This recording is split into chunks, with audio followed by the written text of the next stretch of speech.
Bom dia, mais um estudo do Vem Segue. Hoje eu vou compartilhar aqui segundo Nefe, capítulo 27, do versículo 15 ao versículo 21. Quando Joseph Smith ele estava traduzindo o livro de Mórmon, ele pegou uma folha e ele copiou os caracteres, né, os símbolos que estavam ali no livro de Mórmon. Ele copiou para uma folha e em outra folha ele colocou a tradução do que ele havia copiado. E Martin Harris, que era amigo de Joseph Smith, estava ajudando na tradução, ou seja, quando Joseph Smith ia lendo ali e traduzindo, Martin Harris serviu como seu escrevente durante um tempo. Ele ia escrevendo ali o que Joseph Smith ia citando para ele. Martin Harris se sentiu inspirado a pegar esses caracteres, né, e essa tradução e levar até alguém para que ele pudesse ter uma opinião, né, de alguém formado em línguas, sobre a autenticidade desses caracteres. Talvez ele pensasse que isso pudesse ajudar eles a conseguir um financiamento no futuro para a publicação do livro de Mórmon. Não sei, mas o importante é que ele se sentiu inspirado. E Joseph Smith não o proibiu a fazer isso. Mas nem Joseph Smith sabia e nem Martin Harris sabia que eles estavam prestes a cumprir uma profecia que se encontra aqui em Isaías capítulo 29, tá bom? Eu vou ler o que Nefe ele fala sobre essa profecia, aqui do versículo 15 ao versículo 21. Diz assim: Mas eis que acontecerá que o Senhor Deus dirá àquele que entregar o livro: Toma essas palavras que não estão seladas e entrega a um outro, para que ele as possa mostrar a um instruído, e dizendo: Lê isto, suplico-te. E o instruído dirá: Traze o livro para que eu o leia. E dirão isso por causa da glória do mundo, para obter lucro, e não para a glória de Deus. E o homem dirá: Não posso trazer o livro, porque está selado. E o instruído então dirá: Não o posso ler. Acontecerá, portanto, que o Senhor Deus tornará a entregar o livro, as palavras, ao que não é instruído. E o homem que não é instruído dirá: Não sou instruído, ou seja, não sei ler esse tipo de língua. Bom, e eu gostaria de compartilhar agora como que se deu o cumprimento dessa profecia. Bom, Martin Harris ele pegou esses manuscritos e foi até um amigo dele, né, em Palmira. Esse amigo chamava Luther Bench, né, eu não consigo pronunciar direito alguns nomes em inglês.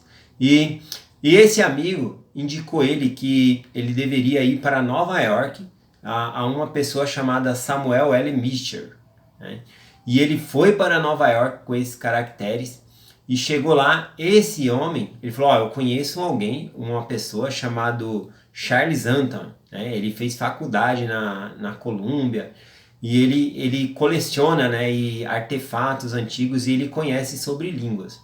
Então Martin Harris se dirigiu até esse homem, que ficou ansioso, né, quando o Martin Harris falou para ele dos manuscritos, ficou ansioso ali para ver e observar. Então ele pegou aqueles manuscritos e ele falou que parecia alguma linguagem antiga de egípcio, lembrando que até então nem Joseph Smith nem Martin Harris sabia, né, que esses manuscritos era denominado como escrita de egípcio reformado. Só depois, na tradução mais para frente, que Nefe ele cita, né, como egípcio reformado, que eles descobriram a origem ali daquela linguagem. Né, porque o anjo Moroni havia apenas falado para eles que era a linguagem, que era o registro de povos antigos da América. Então esse Charles Anton, né, ele pegou, né, ele olhou os caracteres, olhou a tradução e ele falou que parecia algum tipo de egípcio, né, que era alguma linguagem antiga. E ele falou que a tradução era a mais correta que ele já vira. Tá bom? Então ele pegou um papel e assinou, né, como um certificado de que era autêntico aqueles caracteres. Então Martin Harris pegou aquele papel, colocou no bolso. E quando Martin Harris estava saindo, né, ele perguntou como que o jovem soube que havia placas, né, de metal enterrado lá perto da casa dele.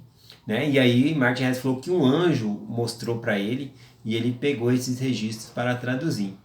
Então ele pediu que ele pudesse ver novamente ali aquele certificado que ele havia entregado. Então, quando Martin Harris entregou a ele, ele rasgou em muitos pedaços, né? E ele falou que não existia esse tipo de coisa. E que Martin Harris poderia trazer o livro para ele, que ele traduziria o livro de Mormon. Bom?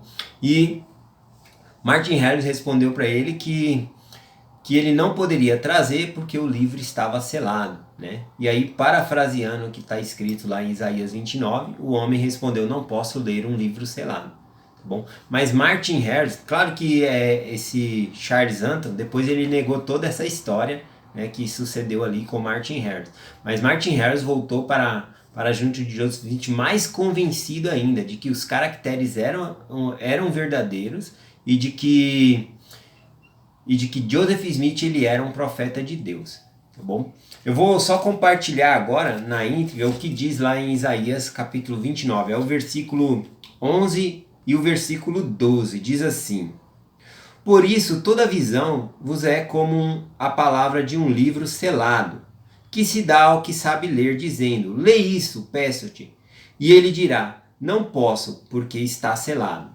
Ou se dá o livro ao que não sabe ler, dizendo: lê isso, peço-te.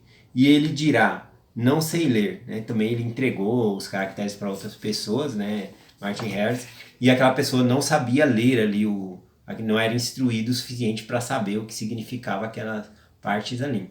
A maior prova eu acho que esse acontecimento foi muito bom para ajudar Martin Harris a receber o seu testemunho. Embora o testemunho do livro de Mormon, ele vem por meio do Espírito Santo, tá bom? Mas devemos saber as coisas de Deus por meio do Espírito de Deus, né? Não querer algo palpável, algo que possa ser comprovado cientificamente, tá bom? Eu sei que o livro de Mormon é verdadeiro porque eu li e perguntei a Deus.